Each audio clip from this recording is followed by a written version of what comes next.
Karen Pritchard stood ankle-deep in what she believed was the pristine community pool at 6:47 am, her terry cloth robe billowing around her like a battle flag. The water was surprisingly warm and had an unusual shimmer that caught the early morning light, which should have been her first warning. Instead, she interpreted it as evidence of superior maintenance, exactly what she demanded in 17 emails to the Willowbrook Estates Management Company. Finally, she muttered, adjusting her swimming cap with military precision, "A pool that meets my standards."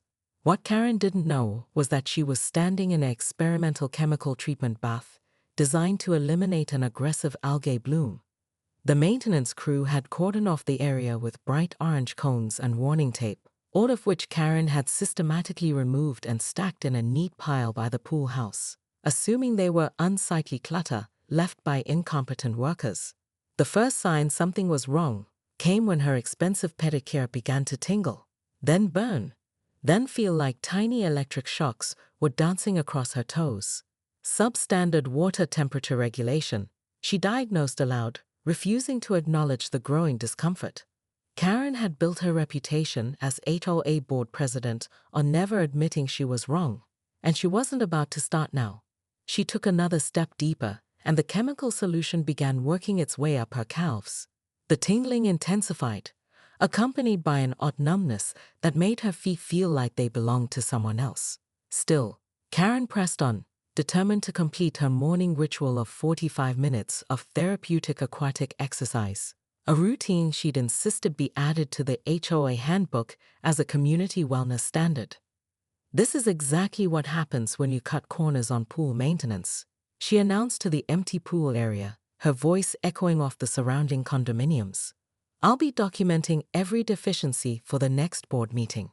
She pulled out her waterproof phone and began recording a video complaint, unaware that the strange shimmer in the water was actually caused by a cocktail of industrial-strength algicides and pH balancers that were turning her skin a subtle shade of green.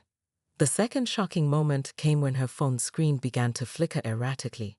The third was when she realized she couldn't feel her legs below the knee. The fourth, and most shocking of all, was when she looked down and saw that the water around her had turned a deep, ominous purple. "Well," Karen said, her voice taking on a slightly hysterical edge, "this is certainly irregular." By noon, Karen had organized her evidence with a precision that would have impressed a forensic scientist. Spread across her dining room table were water samples in mason jars, photographs of the pool area taken from 17 different angles, chemical composition charts she'd somehow calculated in her head, and a detailed timeline of events written in handwriting so perfect it looked computer-generated. The greenish tint in her skin had deepened and now seemed to pulse gently with her heartbeat. More unsettling was her sudden ability to hear conversations from 3 houses away and detect the exact chemical composition of her neighbor's lawn fertilizer just by smell. "Robert," she called to her husband, who was hiding in his study, pretending to work on tax returns, "I need you to drive me to the hardware store." "Karen, honey, maybe you should see a doctor first. You look different." She studied her reflection in the hallway mirror. The green luminescence was definitely more pronounced, and her eyes seemed to have developed gold flecks that shifted in the light. More importantly, she could see things: molecular structures, chemical bonds, the way sunlight broke down into component wavelengths as it passed through the window. "I've never felt better in my life," she said, and it was true. The chronic back pain from years of leaning over HOA documents had vanished. Her vision was sharper than it had been since high school. Even her usually problematic sinuses were clear. "But you're glowing, Karen." "Enhanced visibility is hardly a medical concern," she replied, though she made a mental note to do research bioluminescence in human tissue later. Now, about that hardware store trip. 20 minutes later, Karen stood in the chemical aisle of Morrison's Hardware, her enhanced sensors analyzing every bottle and container with scientific precision. She could detect trace elements the manufacturers didn't even list on their labels, understand molecular structures just by proximity, and calculate chemical reactions in her head faster than any computer. "Can I help you find something?" asked Dave Morrison, the owner's son, eyeing her warily. Pool chemicals, Karen said absently, picking up a bottle of chlorine tablets and immediately understanding their exact manufacturing process. Specifically, I need to know what happens when sodium hypochlorite interacts with copper sulfate in the presence of organic phosphates. Dave blinked. Lady, I just work here. But Karen was no longer listening. Her enhanced hearing had picked up a conversation from the parking lot. Miguel, the maintenance supervisor, talking rapidly into his phone about chemical exposure and potential liability and containment protocols. Containment protocols. Karen's newfound intelligence processed this information with alarming clarity. They weren't worried about her health. They were worried about what she might become. Actually, she told Dave, selecting several bottles with deliberate precision, I'll take these, and I'll need them delivered to the community pool tonight after hours. Mrs. Pritchard. Dave had known her for years, had endured countless complaints about late deliveries and improper stacking of mulch bags. Are you feeling okay? You seem different. Karen smiled, and for the first time Dave noticed that her teeth seemed to gleam with their own inner light. I'm feeling evolutionary, she said. 20 minutes later, Karen sat on the pool deck wrapped in 3 towels, her legs still tingling with an otherworldly sensation that she refused to acknowledge as anything more than poor circulation due to inadequate water treatment. The purple cloud in the pool had dissipated, but her skin maintained a faint greenish tint that she kept checking in her phone's camera. Mrs. Pritchard. Karen looked up to see Miguel Santos, the head of maintenance, jogging toward her with a look of pure panic. Behind him trailed 2 other workers, one carrying what appeared to be a hazmat suit. About time someone showed up, Karen snapped, though her usual commanding tone wavered slightly. Your pool maintenance is absolutely unacceptable. I demand to speak with your supervisor immediately. Miguel stopped short, his eyes widening as he took in the scene. The orange cones stacked neatly by the pool house. The warning tape wound around them like ribbon on a present. Karen herself, sitting defiantly on the deck with her skin reflecting the morning light in decidedly unnatural ways. Mrs. Pritchard, Miguel said slowly, that wasn't the pool. Excuse me. That was a chemical treatment bath. We've been trying to eliminate a toxic algae bloom for 3 days. The chemicals, he gestured helplessly at the purple stains still visible in the concrete. They're not meant for human contact. Karen's mouth opened and closed like a fish. For perhaps the first time in her 15-year tenure as HOA president, she found herself completely speechless. We had signs posted, Miguel continued, his voice gaining strength. Barriers, cones, warning tape, everything was clearly marked as a hazardous area. Those were obstacles. Karen managed, her voice smaller than usual. Eyesores. I was maintaining community standards. You were maintaining. Miguel stared at her. Mrs. Pritchard, you could have been seriously injured. Those chemicals can cause chemical burns, respiratory issues, neurological damage. I feel fine, Karen interrupted, though she immediately contradicted herself by scratching at her arm, where the skin had developed a faint, iridescent quality. Miguel pulled out his radio. I need to call emergency services. And the chemical company. And probably a lawyer. You will do no such thing. Karen stood up, wobbling slightly as her still numb legs struggled to support her. This is clearly a maintenance failure. Poor signage, inadequate barriers, substandard communication protocols. I'll be filing a formal complaint with the city, the county, and the state health department. Mrs. Pritchard, I am the president of this HOA board, and I will not be held responsible for your department's obvious negligence in pool maintenance and safety protocols.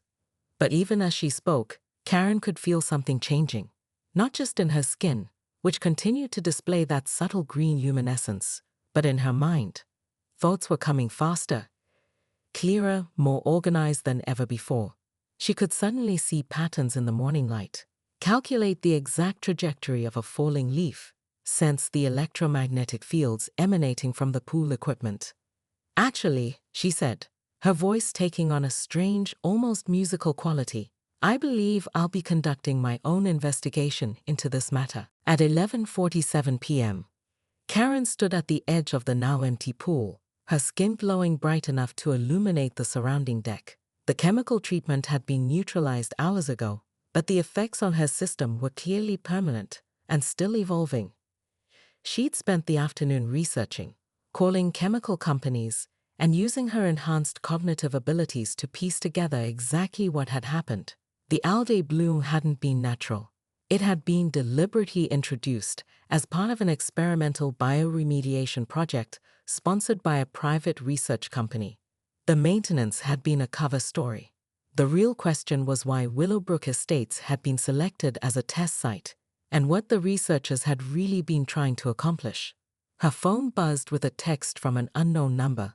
"Mrs. Pritchard, we need to talk. Meet us at the pool house. Come alone."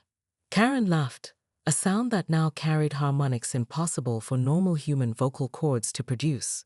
"Come alone," she repeated to the empty pool area, as if I have a choice. She walked to the pool house, her enhanced vision easily navigating in the darkness. The door was already open, revealing two figures in expensive suits who definitely weren't from the maintenance company. "Mrs. Pritchard," the taller one said, "my name is Dr. Elizabeth Chen.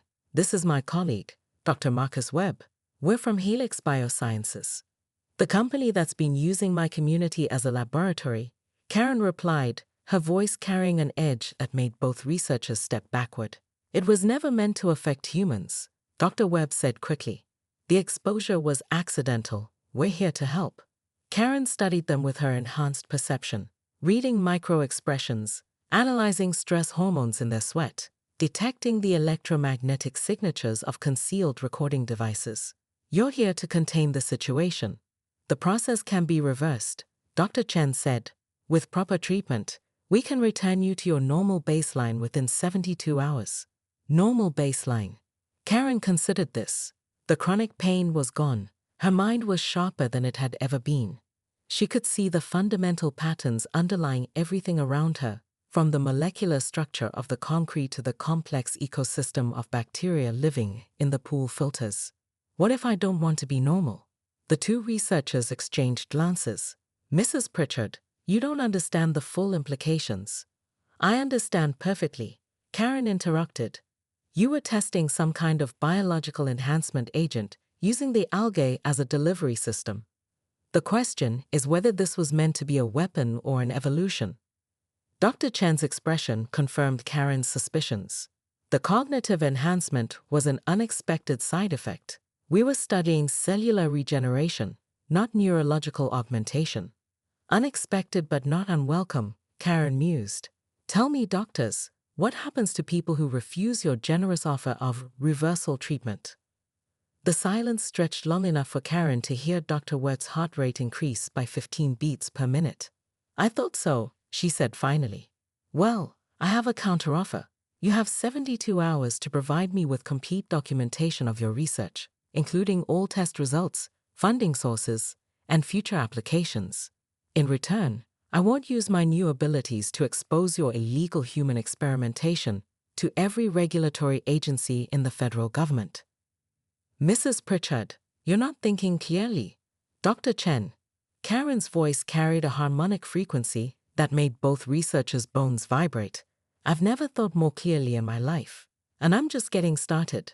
As she walked away, leaving the two scientists standing in stunned silence, Karen smiled to herself. Being HR president had taught her how to manage difficult people and complex situations. Being chemically enhanced had just given her the tools to do it on a whole new level. The question now was whether Willowbrook Estates was big enough to contain what she was becoming, or if she'd need to expand her territory.